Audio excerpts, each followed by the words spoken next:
Welcome to the Ontological Experience, a space for connected, authentic conversations about the ontological framework and tools. I'm your host, Mark Robertson. Welcome back to the Ontological Experience. Today's trajectory is going to be based on what's happened so far in the podcast. There's been just a couple of episodes. The first episode was my intro, and then the episode last time was with one of the founders of Ontological Coaching, Julio Alaya, part 1. There will be a part 2 coming soon. But what I thought I would do today, before you get part 2 of Julio, is to talk about, in many ways, like my approach to ontological coaching. Kind of what is it? And go through some of the key ideas of it that as I apply it to my coaching, and a couple of the fundamental models. Now, I did this, if you've been following my audio podcast, Wake Up and Pay Attention, in the past, I've done this in several episodes in the past, but I'm excited now because I have an opportunity to do it with some visuals. So we'll do it with PowerPoint presentation today. So that's where we're headed today. And where am I going to start? So I thought I might start with some messaging or branding that I came up with at the beginning of this year that really helped me get clear on why I love this framework and tools and what I really do as an ontological coach. And so my dear friend Michael Drescher helped me with this. And so I'm going to start with the first 2 sentences of that, which are who I am and what I do. So who am I professionally? I'm an ontological teacher and coach. I've actually updated my LinkedIn profile and my email signatures to reflect that. I'm putting that out front, as I've mentioned already. I'm bringing the ontological word into the forefront because I want people to know the word, and I want them to know what it means. And so today is about taking that journey further. What do? I coach and teach people to become more self-aware, to communicate better, and to build healthier relationships. Those are the 3 primary areas of my work. I teach and coach people to become more self-aware. So self-awareness is the fundamental piece. You'll see that here in a minute. To communicate better. So much of this is about communication with ourselves and with others, and build healthier relationships, which also is about understanding and communicating better with yourself and others. And so today I'm going to talk to you in the way that I talk to prospective clients, or how I might do a coaching session, or how I might actually lead a workshop. It's my signature stamp, if you will, on the ontological coaching framework and tools. And so I want to start here today, which is, if you've seen the cover art for this podcast called The Ontological Experience, there's a saying on there: when you change how you see the world, you change everything. So in many ways, that's the essence of the process of ontological coaching, is helping my clients see themselves and their world and others in their world in a new way, with new eyes. And it's through that process, which we actually call an ontological shift, often considered transformational, that we open up new possibilities for people's lives, and they then go take action, and often it's better and they get better results. And so I'm going to explain that today. To start with as well, what I want to talk about is kind of what's the basic way that I think of coaching in general, and particularly ontological coaching. I often will say this, that coaching is just learning. That's it. So you may have heard Julio in part 1 refer to how our learning practices have evolved over time, and how the way we view learning and the way we deliver learning has become narrow in our approach. In many ways, it's become very doing oriented, tip and techniques. What are the actions I need to take? Just tell me what I need to do so I can learn and grow.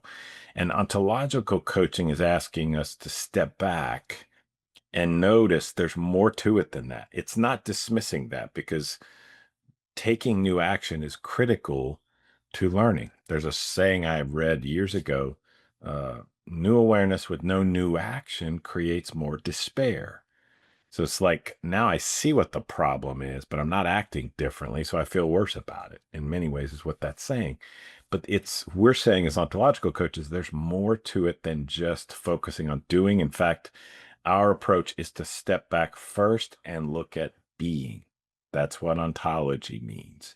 We need to look at our whole being and what comprises our whole being. And so that's why I always start with prospective new clients when they say, well, what is coaching? I say, coaching is learning. I'm going to be your learning partner for this journey, this conversational, collaborative, interactive journey that we're going to go on, whether you're an executive or a leader or a manager or an employee in a company, or we're doing personal coaching. So we're dealing with concerns that are more in your personal life, not corporate. It's all the same. It's human learning. So another way I talk about it these days is I'm in the business of human behavior change. I'm in the business of human habit change. There's so many ways to give voice to this. But let me come back to coaching as learning. So what I've discovered in doing this for 28 plus years is that learning process often has two key components. One comes first and the other comes next. So what are they? The first is when we start a coaching engagement. What I believe is that the first part of learning is an expansion of my client's awareness, often their self-awareness. So that's really part one, is helping them see what they currently don't see about their challenge or issue or what they're struggling with, helping them see it in a new way. The way that I do that, so how does it actually happen, is we get into conversation. We explore the learning territories they've said they want to explore in order to be better or to be a better leader or leadership development. I ask a lot of questions. I ask them basically to tell me everything you see about the issues, the challenges, this growth area. Tell me how you feel about it. Tell me how you're holding it. So I want to get a full sense of, as Julio mentioned last time, the observer that they are. I'm trying to get them to open their mouth and reveal the observer they are. So I'm listening and I'm watching and I'm noticing them in three key areas, which we'll talk about here in a minute. So there has to be an aha moment, a shift in how they see things. Like, oh, wow, I didn't see it that way. And that comes through conversation, exploration, them revealing everything to me.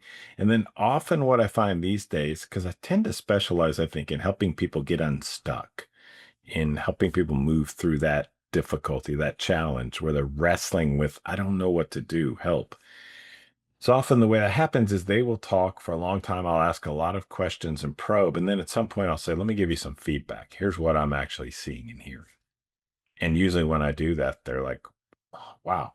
And I will ask them, how does that resonate with you?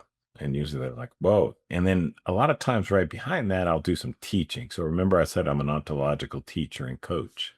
So I'll teach them some of the framework, the ontological framework, and some of the tools.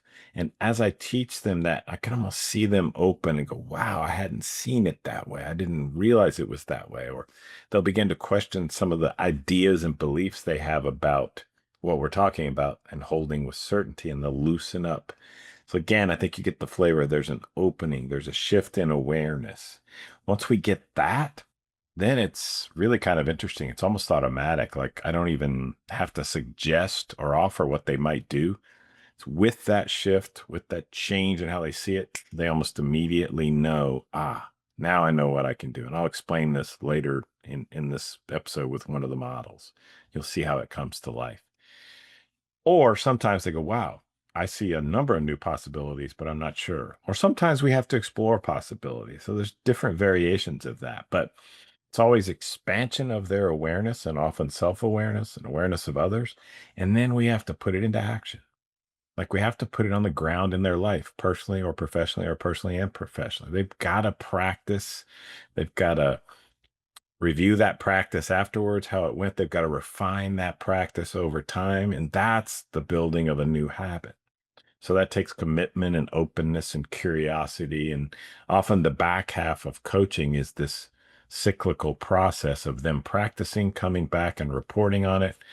We talk about it, we tweak it, we refine it, we throw it out sometimes and try something else. So it's a laboratory, it's an iterative process.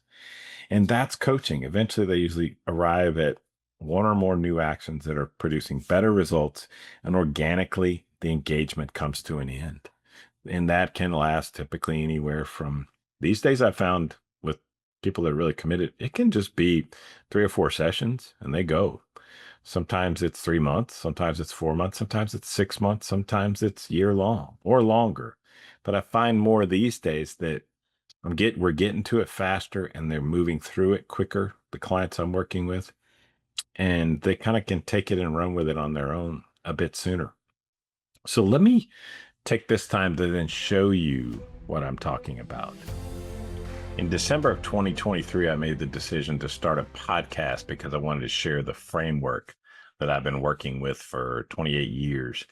Right after I made that decision, the thought went through my head, how do I do that? And I thought there have to be people that produce podcasts. And so I Googled podcast production people. And what was really fascinating actually was like within a day, I got a LinkedIn request to connect with someone, which I almost always turn those down. And that someone was my podcast strategist, podcast production manager, the amazing Juliana Barbati. For some reason, I decided to connect with her that day. I just thought it was divine timing. And lo and behold, here we are almost 2 years later, and it absolutely was. So if you're looking to start your own podcast, grow your podcast, need editing, video and audio editing capabilities, Juliana and her team do it all. So I would highly encourage you to reach out to Juliana at julianabarbati.com and tell her I sent you. She's amazing. Her team is amazing, and you won't be disappointed. So here we go. I'm going to share with you some visuals. This is what I'm really excited about, is I can now use visuals to show you as I talk about it. So here I'm going to do that. Okay. So here we are. So this first of 3 slides I'm going to show you. This is we call it the observer of the observer. Here's the self-awareness piece. Okay. This is one of the fundamental drawings we use in ontological coaching. So what you see there is an eyeball up and above to the right, taking a look at the stick figure, which is the person I'm coaching, and then a multicolored sort of pie-shaped background with different aspects to it. So what this drawing is supposed to convey is that I want to help you be a better, first and foremost in the coaching, but in general in life, I want you to be a better observer of yourself. That's classic self-awareness, right? Many of us actually are not as aware of ourselves as we think we are, but we want to help you be a better observer of yourself. Now, let's say it a little different. Let's use ontological language. I want to help you become a better observer of the observer you are. So the eyeball is the observer, the overarching bigger observer, taking a look, stepping out and taking a look at yourself and looking at the observer that you are. And so this drawing is meant to connote the stick figure is your ontology. It's your way of being in action every day. It's the observer that you are, the way you see the world, the way you observe the world, the way you experience the world. It's your way of being. Another way that I find myself saying it is it's the patterned ways over your lifetime that you've developed of seeing, thinking, feeling, and acting in the world, all sort of rolled together. And so that's what the multicolored pie shapes behind you are meant to connote, is all the different aspects of ourselves that shape our way of being today. So culture, your individual life experience, your family of origin, your family experience, all the beliefs and emotions and habits you grew up with there, your environment. We are a biological system. So all the things that have shaped us over time, and these are many, many, many forces. Gender, there's just so many, I can't even list them all. That's what that's meant to connote. But for growth and learning, we say you've got to become a better observer of all that and how it shapes the observer you are in the world, how you see. Why is this important? Because there's a fundamental aspect to ontological coaching, which I need to introduce right here, and that's this.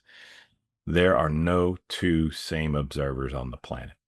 There are no two human beings on the planet that 100% see, think, feel, and act the same way. Doesn't happen. Now, people, when I do a workshop or I coach them, they get it when I say something like, are you clear that we see things differently? Everybody goes, oh, yeah, yeah, yeah. But I don't think they understand the depth and the magnitude of that. What we actually tend to do is in a way, we kind of fall asleep. We sort of live with the illusion that everyone sees what we see as we move through the world in any given situation, in our relationships, our acquaintances, but also our deepest relationships. And when we realize they don't, now it's really interesting. What do you do? How do you handle it? Because many of us, I think, are in need of shifting the way we come to relationship because of this. Because we have this underlying assumption that obviously you see, think, feel, and act the same as me, or you should, because that's the right belief, right? And if you don't, it's wrong. Then we approach relationships with other humans from a judgmental perspective, a I know better perspective. Let me show you the way you're supposed to feel or how you should see it. So there's a lot of shoulding on people. We also do that with ourselves. Part of the work of ontological coaching that's really central and core and fundamental to begin with is looking at this in relation to yourself, getting okay with you. Because as I like to say, you're the only person you're with 24/7. So there's two relationships going on here. There's the one with you, and there's the one with the outside world. So again, I am saying the first step, self-awareness, essentially for us is becoming a better observer of the observer you are, and starting to know, like deeply embody this understanding that I'm a unique observer and so is everybody else. And can I bring validity to mine, but maybe more important in relationship, do I know how to honor and validate the other human beings I'm doing life with at work and at home? Because I think at a fundamental level, we're doing a lot of dishonoring and invalidating of others, and we wonder why our relationships are not great. So that's step one. That's what we're about ontologically. So let me show you how this plays out. Here's why it matters. Everything starts on that left side with the observer that you are. I've been talking about it ad nauseum to this point. It's who you be, it's your way of being. Everything begins with being. And then the observer that you are as you move through the world always defines what actions you can and can't see at any given moment. And what those two visuals there under actions are supposed to connote are physical actions, but also conversational actions. Because conversational actions are the magic that leaders bring to the table.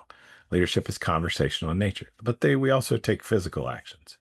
And ultimately, in a way, we live in a cause and effect world. So we would say that our actions are always producing results. So this is how it flows.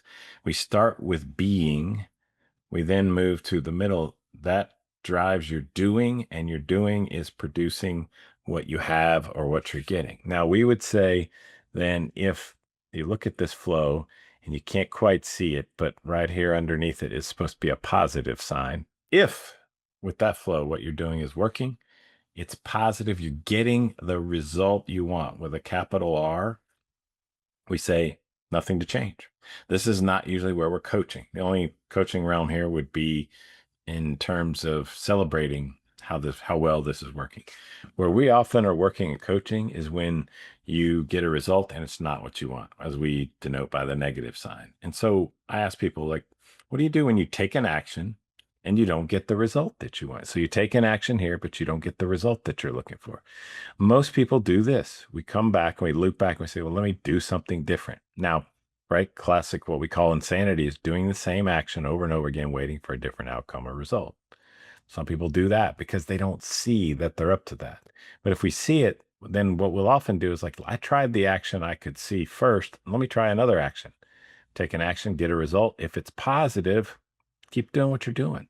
If it isn't, we try another action, try another action. And then often, how many of you have ever been in a situation where you've tried every action you see or know to take, the observer you are, and you still can't get the result you want? This is often where I'm called in for coaching. It's when people are stuck. They say, I don't know, I need help. It's often the time they reach out, or they're beating their head against the wall. They're like, I don't know what to do. That's our classic historical cultural orientation. I need help to figure out what to do. And what we would say ontologically is actually, in order to figure out what you need to do to solve your problem, we got to do this. We got to pull back and look at what is it about your way of being, the observer that you are, that it won't even allow you to see the action that might be best for you to take or the action that you need to take. It's not even on your radar. You're blind to it in some way. So I want you to see the relationship between being and doing. I've often said it this way. Our doing is always preceded by our being. Now, interestingly, caveat, if we do something different long enough, we be someone different over time. So there's a cyclical relationship between being and doing. They're both important. They're both powerful. So I don't want to dismiss action. It is very important. I just want to say a lot of times we have to step back from that and shift the observer we are, which we call an ontological shift. Shift your way of being, and that opens up new doing. That's what I meant a minute ago by the first part of learning is an expansion of awareness. It's a shift in how you see, think, and feel that opens up new actions available to my clients. I know that sounds really theoretical, but it happens time and time and time again through conversation, teaching, exercises, that kind of thing. So, this is our fundamental model. And this is why we think ontological coaching is so powerful. It's because it starts back here at the observer level most of the time. And to put it shortly, and this is a judgment, but a lot of times trying new action is putting a band-aid on things. Shifting your being is more long-term. It's getting at the root cause. So we often classify this as transformational learning.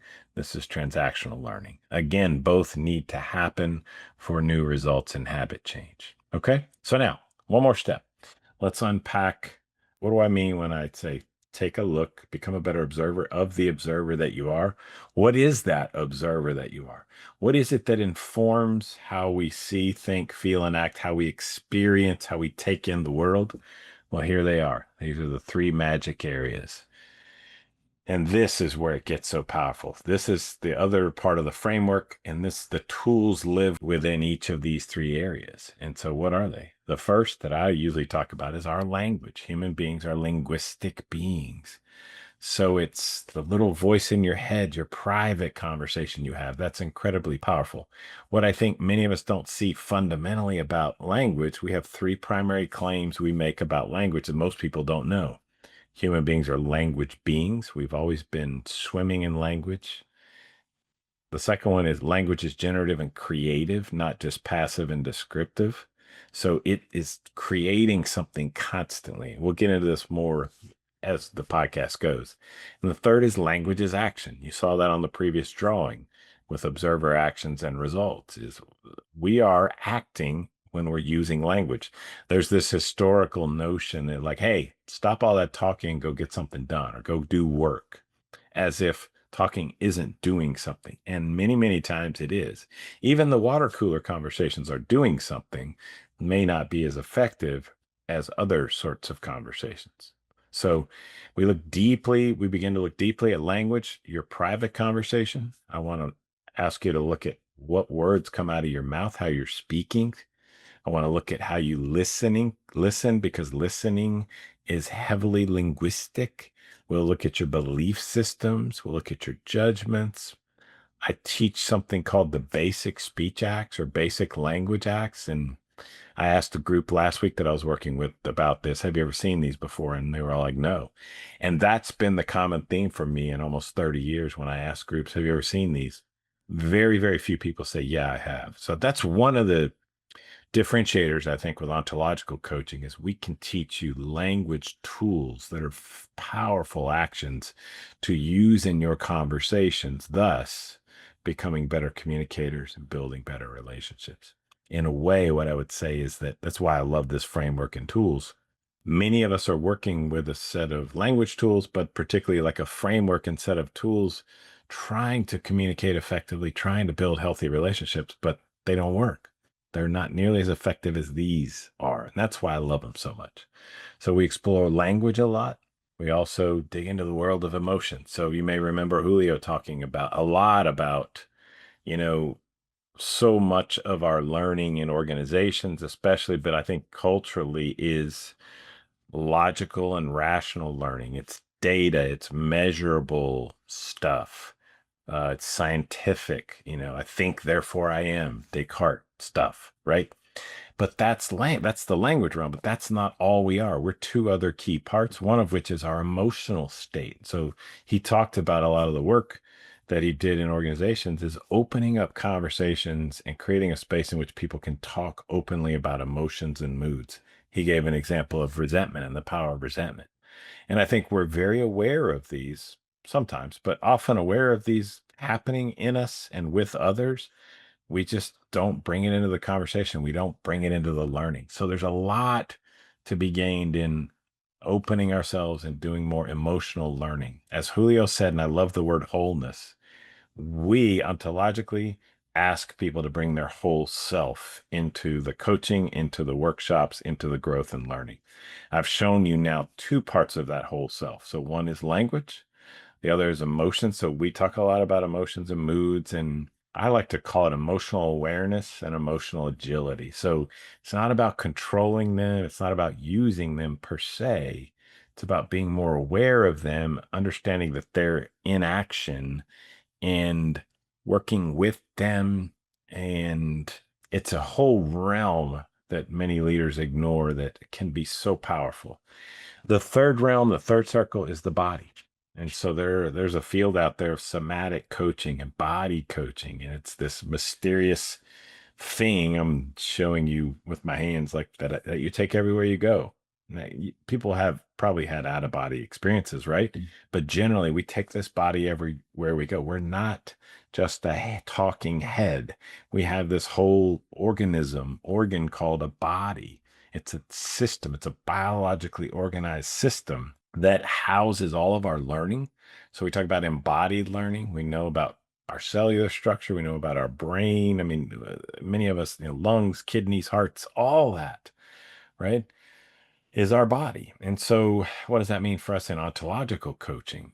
We look at uh, body positions and postures, like the way people habitually sit and stand and move in the world, because that becomes steeped over time and that allows them to be a certain kind of observer. And then if they don't have the body for, they can't be a different kind of observer. Okay. So in the body realm, I'm working a lot with my clients on habits and shifting habits. There's a lot around what it takes to shift embodied habits.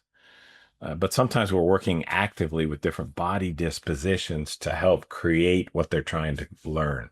Like if they're a very arrogant, righteous, always digging into their position, they may need more flexibility. So digging in is often grounded, but overly done, and we need to bring more flexibility to them. Or if they're very fiery and persuasive, and that's the only move they know, then I want to teach them the body disposition of what we call water or openness. So that is a body that goes with listening well and being open and not holding your ideas with such certainty. So I'm almost there, but how does this fit? These are all coherent or congruent. This is your whole self. We might also, and I'll explore this later, attach another piece that maybe is more encompassing and around all of this or within all of this, which is what we might call our spirituality, our divinity, if you want to go there. But I digress for today on that.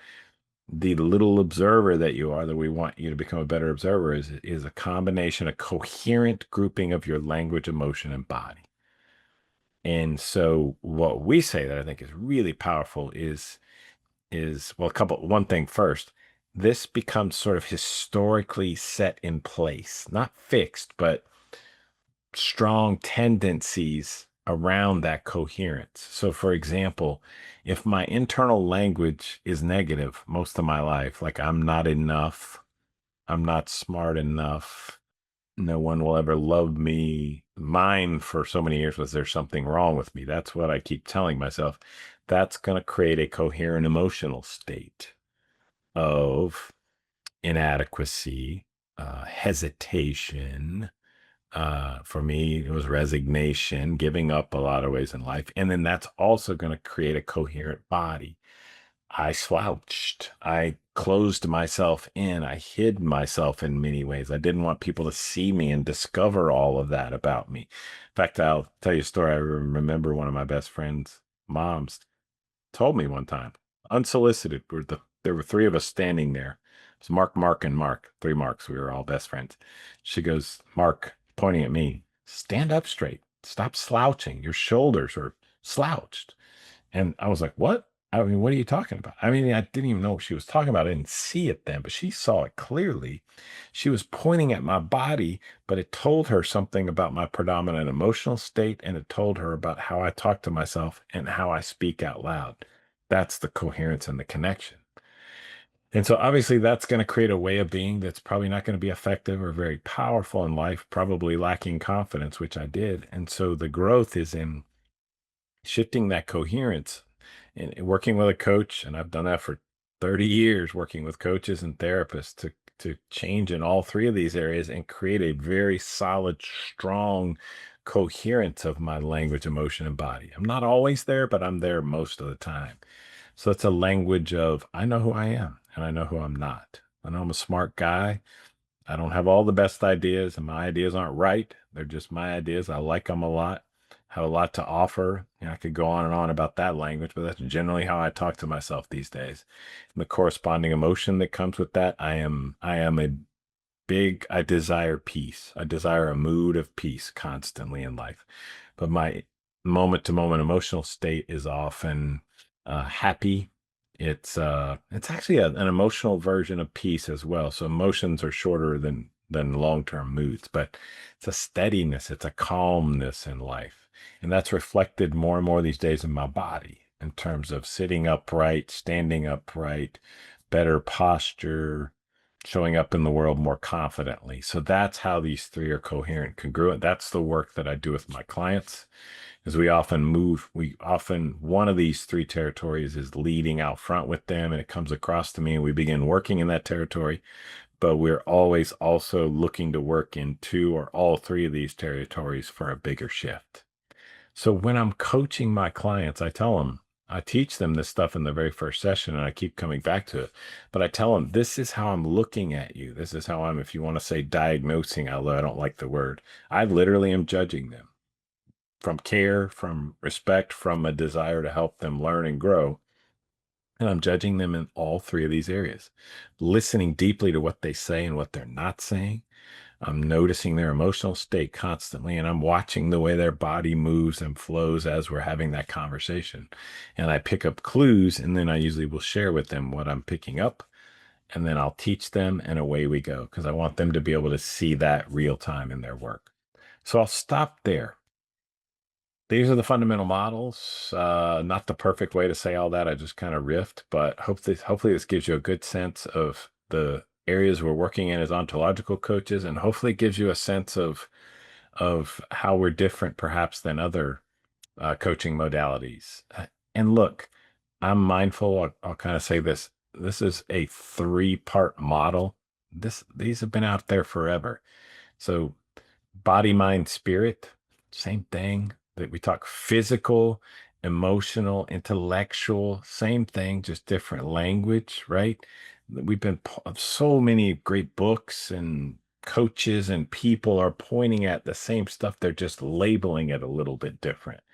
I think the ontological approach just brings a few aspects that are unique and different that create bigger shifts and ahas in people. One of the other things that I'll say is like if you look at the cover art for the ontological experience, you'll notice to the left of the words, the ontological experience, these three multicolored spheres that are overlapping or symbols that are overlapping. That's meant to connote this.